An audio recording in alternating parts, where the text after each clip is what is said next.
I just spoke to a gentleman last week in Colorado, actually, where he's like, I know I need to get a second job, but I can't get a second job. So the job market is getting harder for some people. Because I've heard folks say that this job isn't paying good enough, just like this gentleman here. I can't get a second job.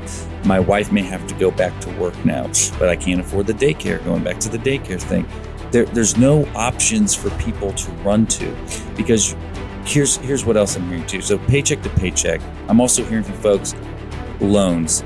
Okay, I have had two people just in the last couple of weeks say, yeah, I'll ask them. I'll say, well, you live paycheck to paycheck. What happens if there's an emergency? What do you do at the end of the month? I get loans. And we know there's a latest Fox News report this morning. Personal debt is at all-time highs. Personal. This is not a solution for your own personal financial freedom here. Americans are capable of achieving extraordinary things when they have the freedom and opportunity to do so. This is American Potential. And here's your host, Jeff Crank. Well, thanks for joining us on another episode of American Potential. Inflation, Bidenomics, the cost of things are going through the roof. When was the last time that you saw gas prices near $2.38 or a dozen eggs for $1? Well, as prices of everyday items have increased over the past 4 years, families have been forced to make changes to their spending habits. Well, too bad Congress doesn't change their spending habits. While Americans suffer, Congress continues to pass bills costing billions of dollars over the same time frame.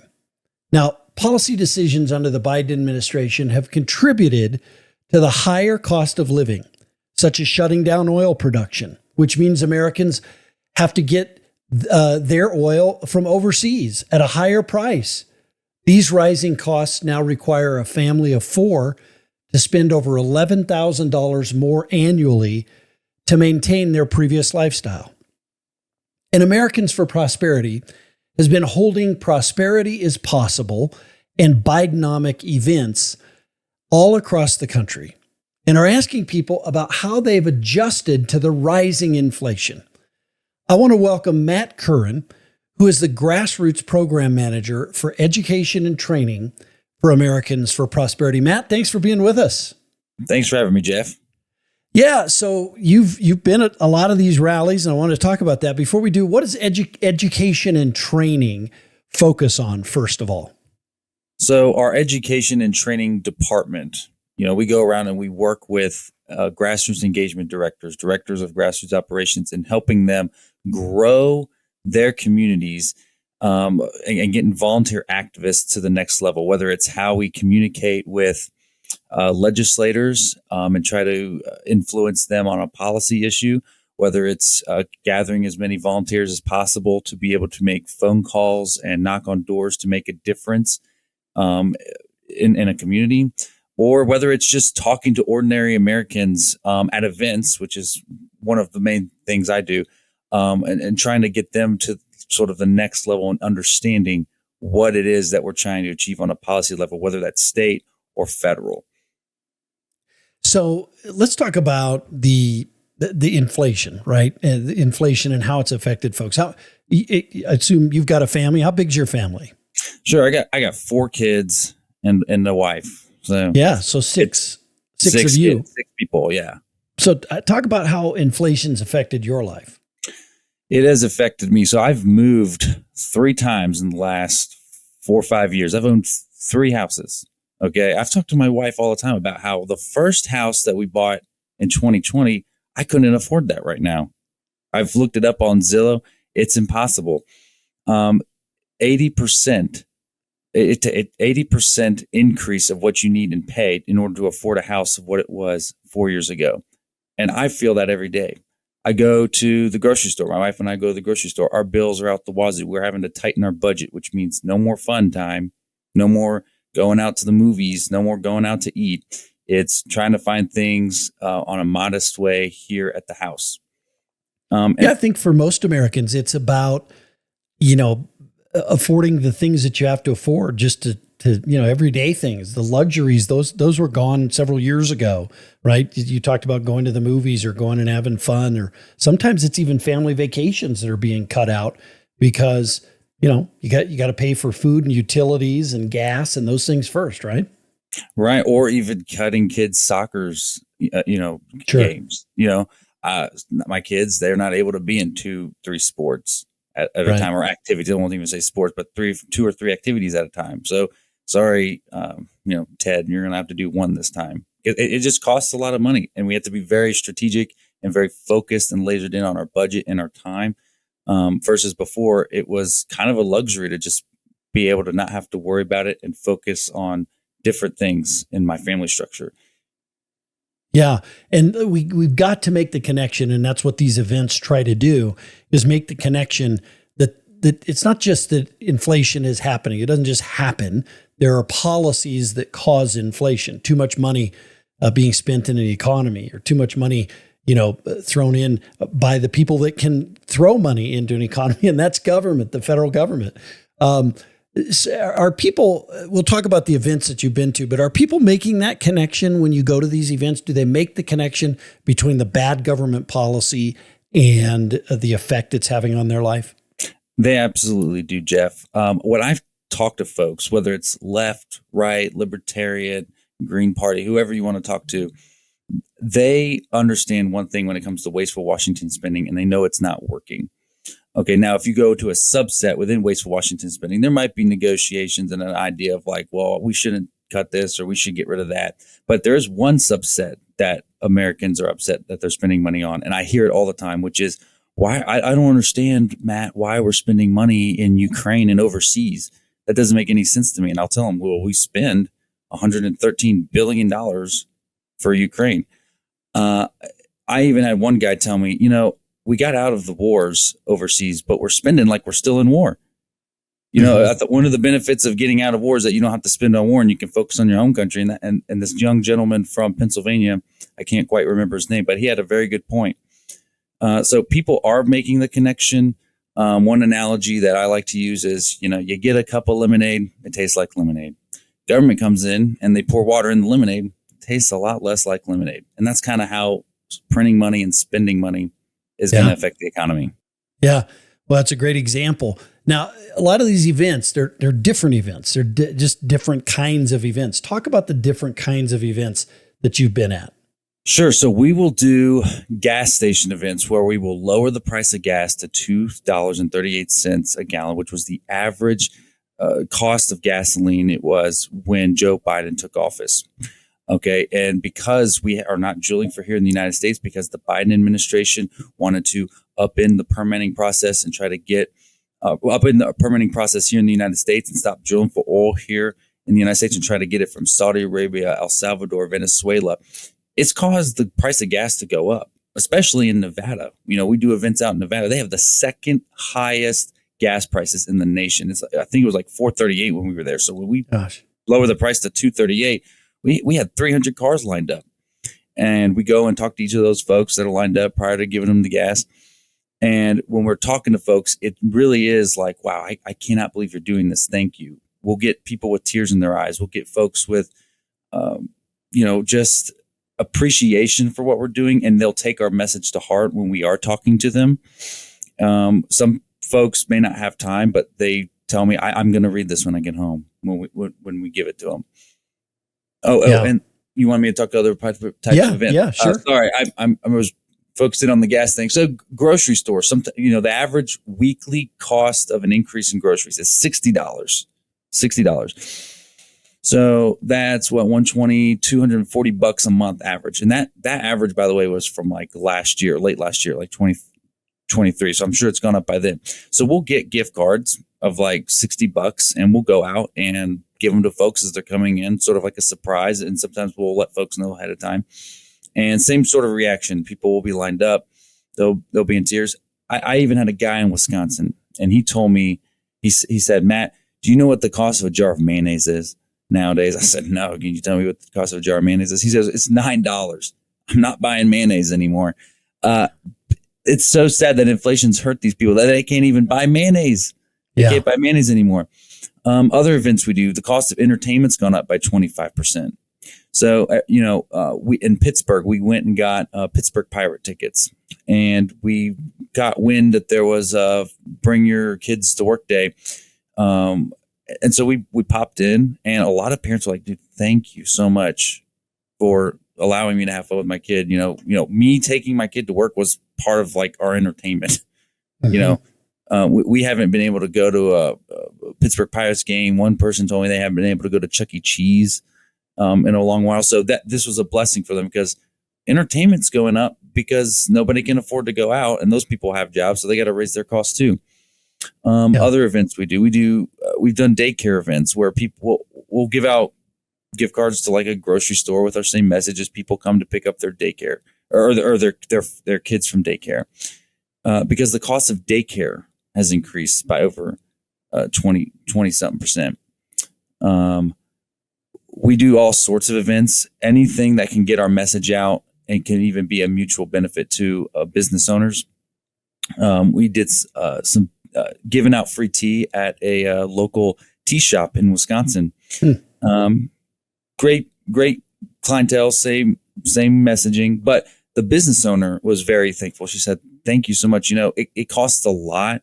And she started opening up to us. It costs a lot to be able to run a business.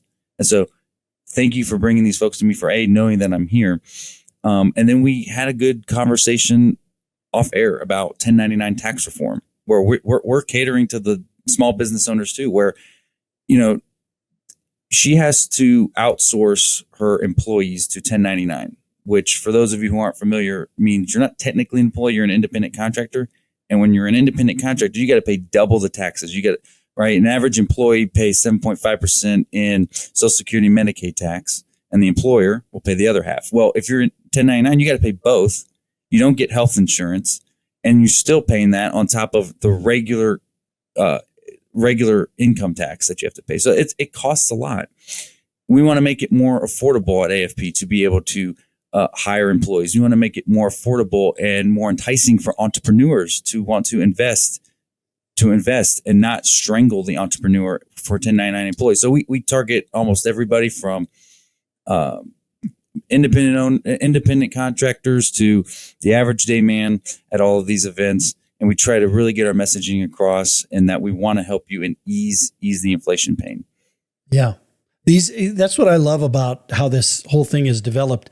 It started out as, I think, kind of gas station events and other things, but it's grown over the last couple of years to where very diverse, different kinds of things. But that's what inflation does. It affects people in so many different ways.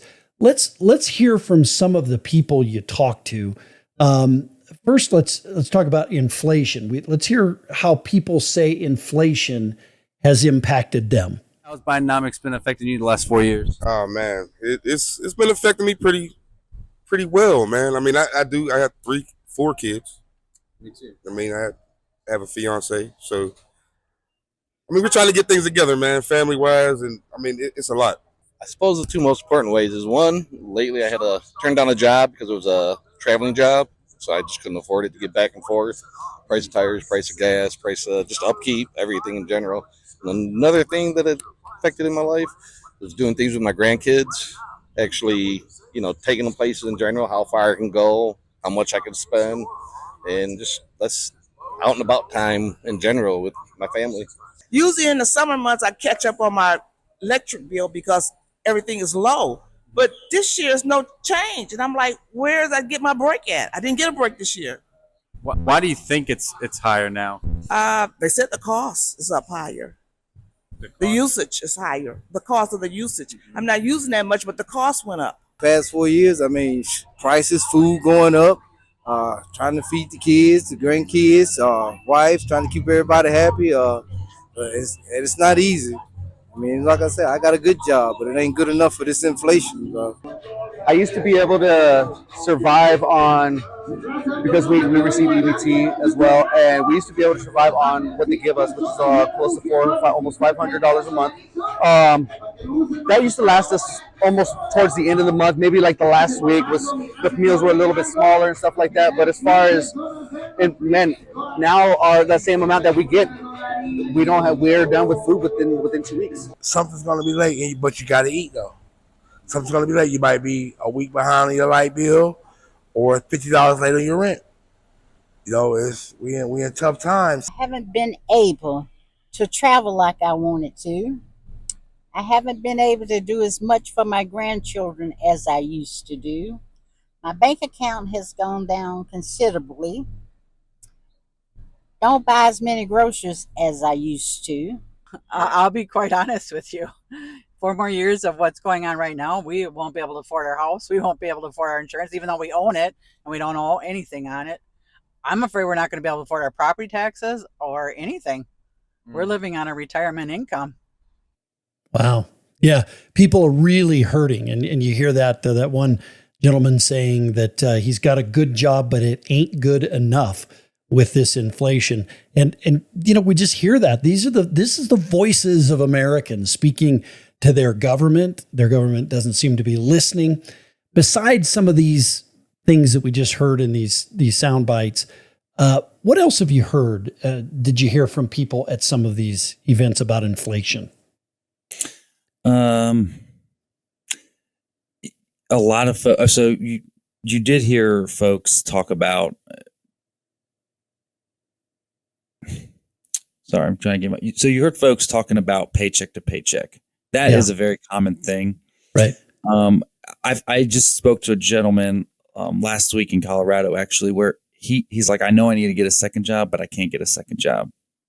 So the job market is getting harder for some people. Because I've heard folks say this job isn't paying good enough. Just like this gentleman here, I can't get a second job.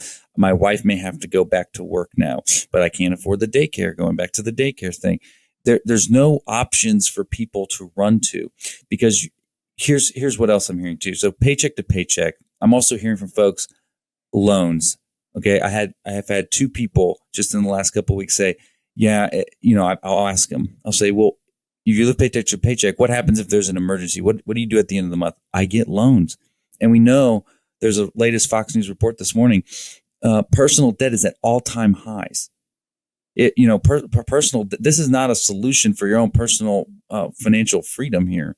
Debt will hold you back. And Americans naturally know that, but they need to be able to get by. And also, when you go up and you talk to these folks, you're in some ways, the ones that are struggling, you're hitting them with a 2x4 because like they're focused on day to day. They're focused on getting by. So when you can have a second to talk to them about the overall policies affecting them that they haven't given much thought to on a macro level, it really does make sense to them. And that message, I think, will resonate with them and stay with them. And some of them, from what I hear from grassroots folks, is that they do get back engaged and go to their community events because they were so inspired from what they were able to witness and receive at these events. Yeah. Now, you talked to some other folks about food prices, specifically groceries and food prices. Here's what some folks said about food prices. I'm a father of 4. You're a father of 5. What's the number one price increase that's affected you the most being a father of 5? Honestly, milk, because they're all drinking milk right now. I remember milk used to be like $2. Now it's like $3 or $4. I mean, right now bread is like $4. So I mean that's pretty high, I would say. What do you remember bread being 4 years ago? Like $1. How much has steak gone up over the last 4 years? It's totally ridiculous. The price of steak now, you're paying probably about $8 or $9.99 a pound, or some of them it's even more. I'm a New York strip and a ribeye man. It's just we get steak maybe once a month now, because we can't afford it. Where I'm on Social Security, the wife's on Social Security. We eat, what we can, and that's it. Well, fruits and vegetables have gone up, and I know it's because of shipping. And shipping has got to do with the gas, and we go right back to Biden. And everything has gone up. Everything is at least $1.50 to $2 more. I don't buy a thing at the grocery store that isn't on sale. Mayonnaise. You ever look at the price on a can of mayonnaise these days? No, tell me about it. It's like $9 for a jar of mayonnaise. That's crazy. Not using mayonnaise anymore. I now buy a lot of reduced produce. I've started canning my own groceries. I'm planting a garden. All those things that were not in my wheelhouse that I've had to learn. Well, as far as being able to buy food, your meats have gone up higher. Your vegetables even are going up higher. And then there's been shortage on a lot of different things that you would have normally spend money on. My daughter's only 5 years old, and to think 5 years ago you could walk in McDonald's and get a meal for $5.99. Same meal's $11.99. I know I'm a little salty about my Taco Bell order. It went from $9.52 to $12.59, and nothing has changed. I ordered the exact same food. I'm pretty salty about that. Those are staggering. The mayonnaise one still is, I mean, that is pretty incredible. Are there any other ones that the food price that just shocked you when you heard it? I mean, obviously the mayonnaise one certainly does. Steak. I mean, even the price of ground beef has gone up. Just staple things that people use almost every day. Anything that really shocks you that other than what we heard?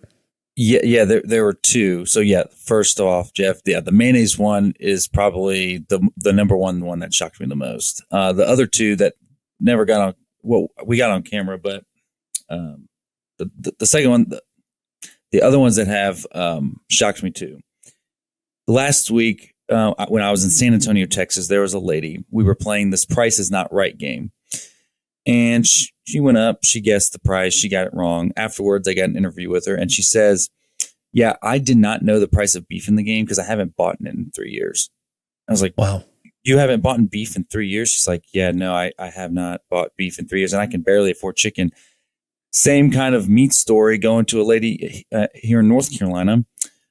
She goes, I have not been able to afford steak or pork chops, excuse me. I have not been able to buy pork chops anymore, and I can barely afford chicken. And you're like, well, these are like common day items that like I grew up with. You know, we don't want these things to go extinct, right? Like, this is the United States. You should be able to afford regular household items like meat. Yeah. I mean, we aren't talking about king crab legs or, lobster tail or anything here. We're talking about things that Americans have, by and large, these have been staples that Americans, milk, eggs, the price of these goods have gone up. But again, it's caused by bad government policies, right? And that's what these events are all about. How about the gas station events? The price was dropped to $2.38 a gallon, which is the price of gas when President Biden took office. Let's listen to what some people said about gas prices and energy in general. You said you worked in the oil industry, right? Yes, sir. Okay. What do you see as a solution to fixing the everyday problem with this high gas prices going around the country? I mean, just in energy in general, just let people drill, let us build pipelines, let us get gas from A to B, build plants in the Eastern Seaboard. I mean, we have a ton in Louisiana, Texas, and whatnot, but that'll lighten up a lot of things, create jobs. I mean, we're just missing out. And then when I watch the policies of the current administration restricting the leases and on public lands, we're no longer energy independent. We're beholden to other nations that don't have our interests at heart at all. If we continue with drilling here, our gas should go back down to $1 and change, the way it was when my parents had a car. I am a single mother with 3 kids, and I commute to work on average about 35 miles a day to and from, so that's 70 miles-ish, and that's just to go to work, and it's about $100 a week in gas. If not a little bit more if I decide to go visit family down in Wilmington or try to do any kind of extracurriculars with my kids. I commute probably about 400, 500 miles a week just for everything I do. And by far, that is probably the most expensive thing. Back when I was daily driving a truck, I mean, it was easily $200 a week, $300 a week. And I mean, just half of my paycheck went to it. It was awful. My biggest expense at my age is gas and food. But I mean, the cost of everything has just gone up. I mean, I've noticed it, and I've only been paying for things my own for a couple of years now. But I go to work all over, so gas prices is really, really high. It's too high. I remember gas prices being like this back in the day. Back in the days, food prices is actually going up. Like it's really, really going up. I'm a single parent that actually work hard, and I don't get like no assistance or anything. So it's really, really hard on me and my son sometimes. So sometimes I have to go to the pantry to get some food. The government, instead of bickering back and forth with each other, do something about these prices, because you got people sitting there debating whether I pay my rent or buy my food. You know, everybody is not fortunate to get food stamps. Everybody is not fortunate to have $100,000 income. So instead of them bickering back and forth like some freaking children, get these price of these food down. Well, I mean, that's the frustration of the American people. And you hear it in the voices of those folks that were interviewed there. You asked people if they knew why the price of $2.38 was picked. What did they say when you told them? Did many of them know that that was the price of gas when Joe Biden took office? Very, very few of them did. But when we brought it to them, and brought it to light, they were like, wow, you know what? You could almost see them start working back in their brain like, yeah, that's right. That sounds about right. Yeah, 238. Right. Then we'll follow up with, can we explain to you what policies we're trying to get back to so we can bring the prices down to 238? And the majority of them will say, yeah, sure, tell me. And that policy is very simple.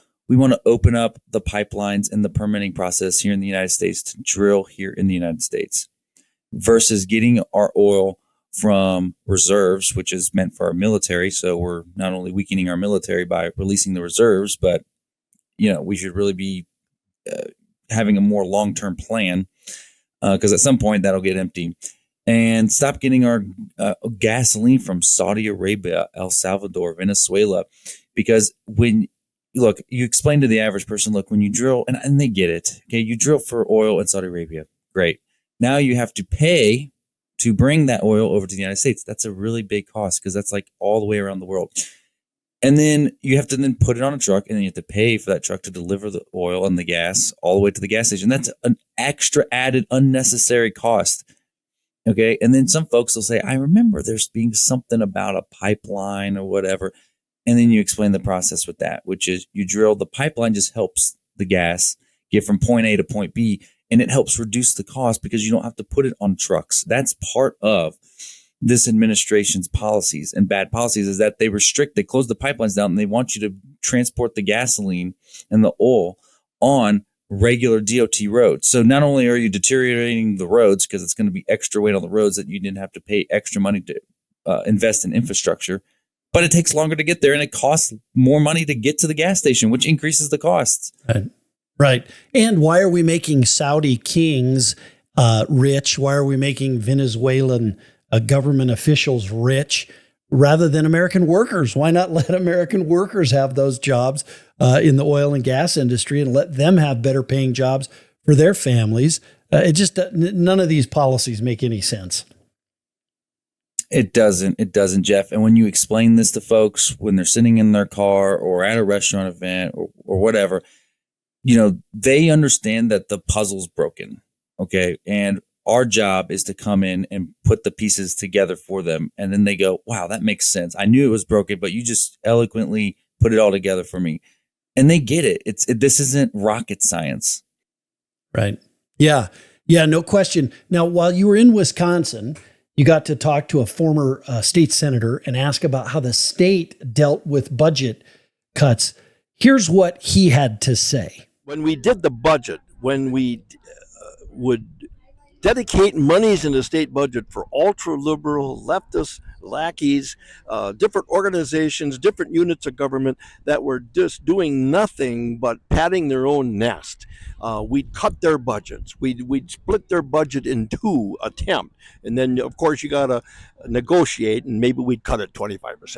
But the bottom line is every state agency, every state employee, every government employee, counties, federal, he or she, they must be conscientious of how they're spending their deliverance of products and services is important, and it should be refined, defined, and made better. And in the legislature, that's what we didn't attempt to do it. We did it, but and then when we lost control of the Senate, oh geez, I mean things. Then you got to be obstructionist. Then you got to be fighting tooth and nail from the opposite side, and you're in the minority, and it's a different ball game. So, but every citizen out there is a whole ball game. Well, you know, he's talking about the state level. He's talking about Wisconsin and what they did there in the state legislature. But you asked people about Washington's wasteful spending. What did they have to say about that? And, you know, their concerns that this state senator expressed about spending in Wisconsin. Lots of Americans have that same concern about Washington spending. Sure. So on the Washington side, the number one commonality is the Ukraine, the $113 billion spent overseas. That no matter who I talk to, they don't understand why. They think it's wasteful. Well, he's describing too, right? On a state level, I think it applies to the national level. You know, there's some negotiations. There's some, you know, what do you cut? What do you not cut? What's necessary? That's the conversations I have with people on the ground. Some people say, get rid of the entire Department of Education. Some people say, well, we just need to slash this part of it. I think the American people would understand, just based on talking to them, that something needs to be cut because our deficit is growing at record rates. And most people, believe it or not, I'll talk to them and I'll say, okay, well, so-and-so cut the deficit in half. And then they'll say, well, that doesn't do anything because, you know, just because we spent negative 5,000, we cut it to spending negative 3,000 this month doesn't mean we're in a better place, right? We need to get to zero. That does apply on the state level too. You know, I used to work here at the state legislature in North Carolina, and I'll never forget Hurricane Matthew slammed us really hard. Luckily, our legislator had a rainy day fund. They were, I would say, fairly responsible. We used the rainy day fund for the hurricane for, you know, to help the communities out on the eastern part of the state more expediently. Of course, when we're in good times, everyone wants to put their hands in the rainy day fund.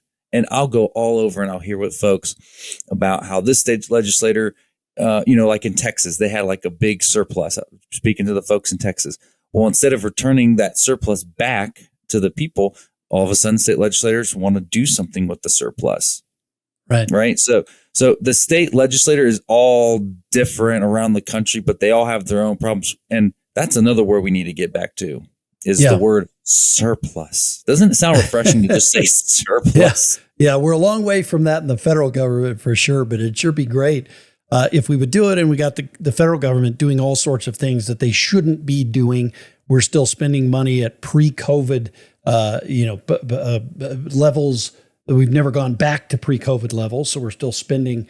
Once they raised spending through COVID, we're still spending at that same level. We need to get back to looking at the roles that federal government should play.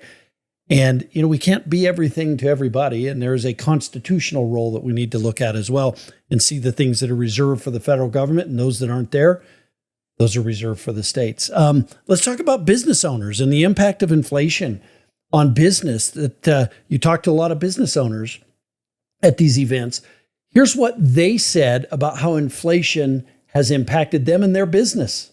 What we see in the convenience store business is as gas prices climb, we see families making decisions to buy less things inside my store because, of course, they have to put more money in the tank. Obviously, business is tough sometimes. The demands of the labor force is difficult. Obviously, with the pricing of labor by hour is tough, and then finding the availability, the prices of everything in the store, food prices, deli prices, drink prices, obviously cigarette prices are higher, and all that, in my opinion, affects our sales in the store. What's your number one cost as a small business owner? Product costs, yes. How much have those gone up the last couple of years? Our products have gone up about 3%, a time or two each year. So, and then, you know, groceries, we use some stuff from the grocery store as well, and those have gone up a lot. So are you eating the cost, or are you passing that on to consumer. And there's no right or wrong answer. We hear answers all over the place. Yeah, so we found ways to do adjustments where we have had to raise our prices a bit, but we tried to not raise them so much so that it's outrageous and people can't afford things. To be honest with you, COVID and everything has actually made it a point to where people have to decide if they're gonna keep their kids groomed or if they're gonna buy groceries. I mean, and unfortunately, you know, groceries are gonna come before a haircut. You know what I mean? To feed your family. The electric bill is crazy. You know, the electric bill is crazy, and the cost of living increase that we have to incur from the business owner, right? That's in our lease. But when like right now, when the economy is down, they don't take away the rent. You know, they don't give us the same. When our rate always increases, it never decreases according to the economic balance, let's say. You know what I mean? So whether it's good or bad, our rent goes up according to, you know, that's how it's contracted. This is, it's common sense, right? As government makes bad decisions, it causes prices to go up for businesses. And those businesses they're not charities. They're not there to just, not make a profit. They have to make some profit in order to stay in business. And so as labor costs go up and material costs go up, they have to raise their prices. And that's what causes inflation. It's pretty simple stuff. It isn't the business owner's fault. It's the government that makes the initial decision to cause these prices to go up. You've been to a lot of these events, Matt. Is there one story in your mind that stands out really to you of all the people that you've met? Like for business owners? For anybody, I guess, just anybody, kind of wrapping it up. I mean, it could be business owner. It could be any person really affected by this. So, yeah, one of the first events I went to was in New Jersey, and it's cold in New Jersey. And this lady, I think her name was Beth, she had said, I can't afford energy in my house anymore. I can't afford to turn the heat on. So they stopped using the heat. So then in 2022, they started using aerosol. That got too expensive. So they have a term in their house called blanket up. And that hits you at the heart because we were doing a restaurant event. We were paying for everybody's meals to come in. When we do these events, we try to be responsible with our donors' money because we want people to hear the message. So if someone was getting something on the go from like Uber Eats, we ordinarily don't pay for it. But she happened to get something, was in line. I talked to her about it. And because it was just raining outside, she wasn't able to take her kid to the park or a baseball game or what have you. So she wanted to do something with her grandkids. And so, we went ahead and bought her a pie after we had just had an interview. I think this is one of the few times I've seen someone cry. I mean, she cried. She was like, wow, I thank you for doing this. I was expecting to spend $35. This $35 was like the biggest thing to her. And then she opened up to me about that. People are hurting all over the country. I mean, you just heard, just going back to the business thing. So as necessities go up, people, right? It's just like it's capitalism. That's all it is at its finest. So people are going to take care of food, shelter first. And so when grocery prices go up, they're going to do that, which takes away from disposable income, which takes away from that barbershop owner in Las Vegas. No one's going to want to go get their haircut if they can do it themselves. Right. I'm just going to have a simpler hairstyle. Right. Yep. It's trickling into other sectors of the economy. One of the other things, if you look at the data too, not that we talk about this, but just to go off my point, televisions, like TVs in general, are way cheaper because no one can afford them. So they have to drop the prices way down. That's not a good thing. That's kind of a bad thing because if entertainment's going down, that means, the economy's not working the way it's supposed to. Right. Now, as you talk to folks about these issues, you also try to explain some solutions to them. What did people think about some of the solutions that you offered? You will get some pushback, but overall, you won't get a whole lot. So we've talked enough about waste, washing, and spending. That's like a hard hitter.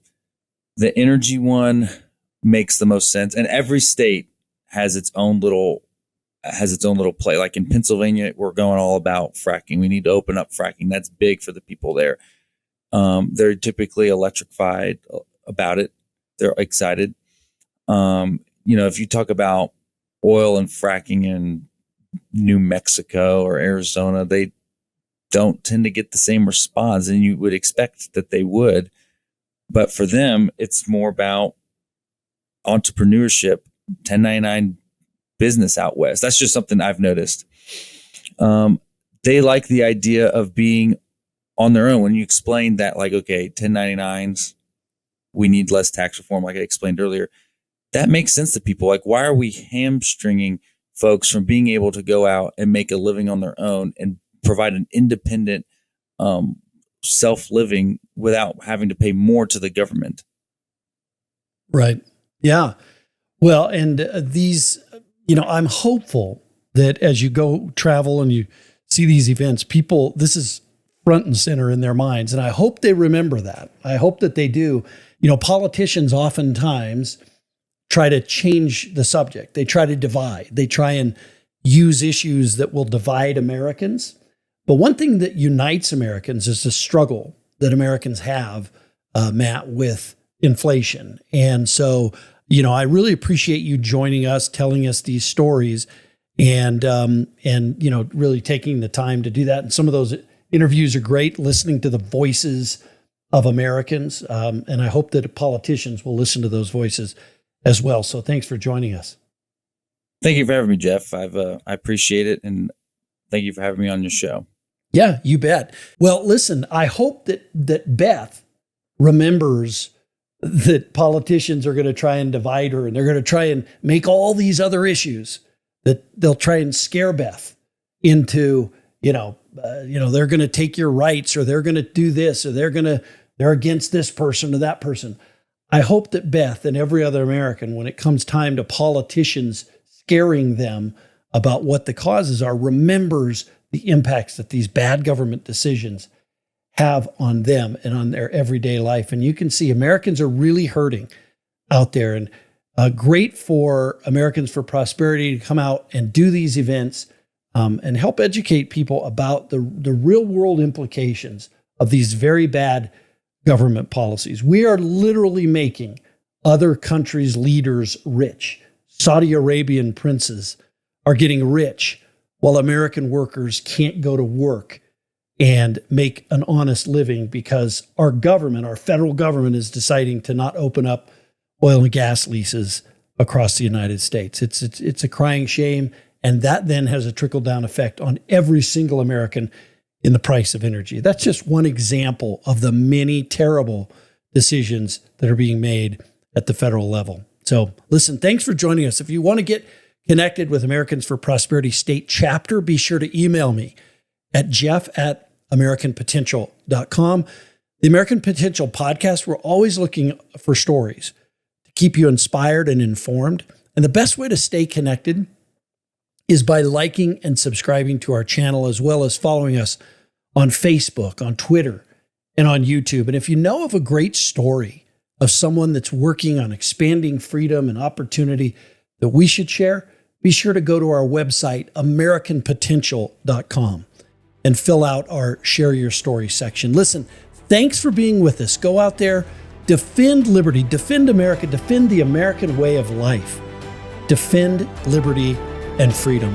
Thanks for joining us. Thank you for listening to American Potential. You may listen to more stories from Americans working every day to expand freedom and opportunity in their communities by visiting AmericanPotential.com.